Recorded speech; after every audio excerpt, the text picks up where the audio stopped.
In your book, you talk a lot about advocating for and spending time with other teams to Yeah. understand their world when there is conflict like this, and when you do have disagreement, because maybe you have this theory or this like innate idea, and after you've actually spent time in their worlds, you've opened up to like your idea maybe not being perfect and not having all the information to kind of like come up with the basis of your idea. You shared an example in your book. You also talked about this on LinkedIn, also about shadowing a brand strategy team. hmm You did this 1 day per week. Forget what company this was at, but talk to us about this idea and how you actually operationalized it. Yeah, the premise is simple, right? For me to be able to understand my stakeholders or my collaborators, I need to see their day to day.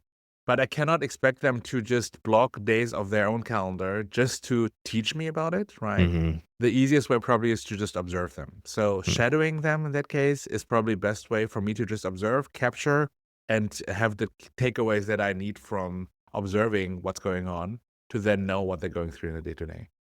Practically, that means time commitment too, right? Because on those days that I'm shadowing someone else, I'm actually not doing anything else but observing them. So actually, you need that commitment from your leadership, or you need at least the buy-in into the way of working that you choose to do to actually do that. But again, right, I mentioned that before, the time you don't invest actually in understanding them turns out to be much worse afterwards because there's a lot of more conflict that you need to deal with that is all costing a lot more time. So the 1 day that maybe you spend per week for, let's say, 3 months turns out to be preventing all of the issues afterwards because you understand each other now finally perfectly, right? That could be a good balance, right? And a good return on investment in the end. But we need to think about it this way too, right? Like creating intentional understanding for each other and to spend the time and the efforts to do that, that takes the right mindset. And culturally, I think we should just go towards it more.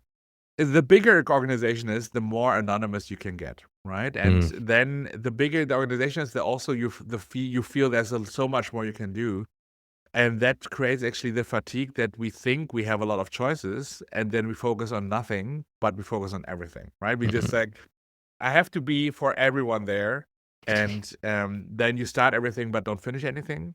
So if we can go back a little bit to focusing on specific stakeholders and collaborators, I think that might help.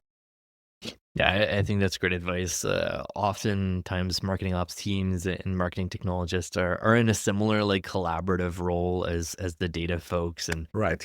we deal with like sales, we deal with data, we deal with products, and sometimes when we're doing like life cycle stuff lower in the funnel, we deal with a bunch of other people too. And so like there's a lot of context Right. switching in kind of your answer there, and I definitely empathize with that. One thing that jumped out when I was researching your background and some of your experience was the amount of time you spent with marketing teams with big names like hmm Coca-Cola, Volkswagen, and Adidas. You were 6 years at Adidas. What's maybe like take us to some of those like discussions or like campaigns, and the question I have for you, but like feel free to just take us through that experience. Like what's the most counterintuitive data insight that you've defended that marketing teams at some of these big companies initially rejected but later embraced, maybe because of your storytelling ability? Right. I think I can answer that very easily. The insight sometimes was you have too many campaigns going on at the same time, Mm. and you are over the customer. And the reaction usually to that is, no, but all of our products are important. We cannot stop any of the campaigns. And because everyone, the probably you mentioned before, everyone invested a lot of time on coming up with these campaigns, and now they're all ready to run it. But you cannot run, let's say, 10 campaigns in 1 week because the customer will be completely overwhelmed by how many things you're marketing at the same time, right? Um, and this was counterintuitive for the marketers, and it actually pointed to a much bigger problem because it wasn't really convincing individual marketers. It was they having not aligned with each other and synchronized the calendars to actually have a proper sequence of campaigns, but rather just decided to put it all in one and using multiple tens of social media channels all over the place to all send different messages. That I had to basically use that insight multiple times, right, to try to explain. Now, look, even the survey data says that the respondents don't know what you're standing for because Mm. it's just all over the place. So is that kind of thing. That happened a few times, I would say, because on an individual level, then the better you get, and the longer you work in that area, the more convincing you get, and you know how to tell people data insights, right? But once it's actually about them not being aligned with each other across different departments, then it gets blown up, right? All of a sudden, it's a big collaboration problem, and that was an interesting one always. Very cool. So almost like a frequency Yeah. discussion there. Like you mentioned survey results, like what other mechanisms came into play to being able to like surface that data to the marketing team, say like, hey, we're like inundating our potential customers with messages, we're confusing them. Like how did you prove that to them? Yeah, I mean, I think survey data was the most obvious one. A lot of time when I spent in that boutique agency that you mentioned at the beginning was actually combining traditional market research data with digital sources like social Mm, media data, social listening, web analytics, and paid media research, and these kind of things all together. So that's how we could combine the learnings into have proper consideration of comprehensive consumer insights, right? Um, but also the search behavior, for example, on Google, right? You could just check for competitors how they are being searched for specifically for the newest products. Whereas for the brand that you're working with, all of a sudden it's like all equally little of different products that are not all competing at all with the competitor in terms of search mm, volume, right?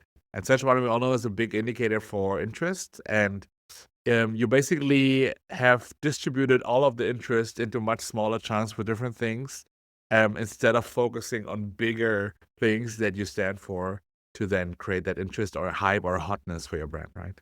That's kind of the thing. very Mm, cool. Yeah, that's it's always a balance between the qualitative stuff and the exactly. quantitative side of marketing measurement. In your book, you actually talk a lot about this concept of being data informed versus data driven and making decisions there. And you highlight the balance between human expertise and analytical insights.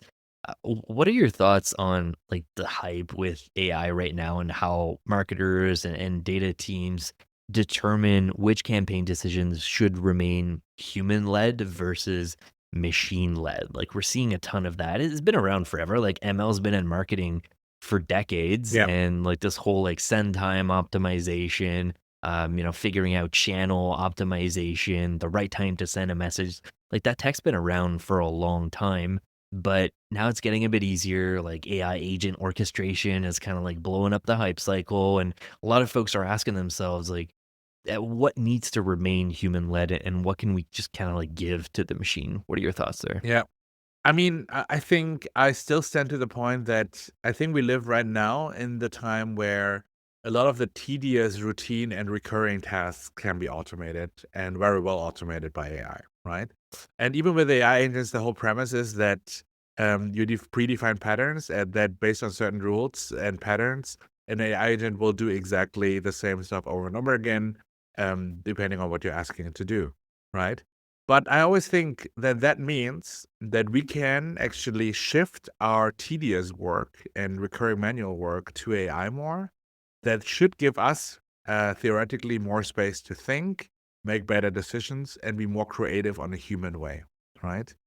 And that is, I hope, where it goes to also in marketing, for example, right? Where if we don't have to spend time manually filling in paid media cost overviews anymore, I mean, that's a bad example, but you know what I mean, right? Mhm. Then we can actually think about what generally is what we should do with paid media. Maybe there's some innovation kind of idea that we have on what to do with the paid media channels, et cetera, to do it in a better way, right? And so jobs will change. Certain jobs that were only operational before might move and be replaced by AI.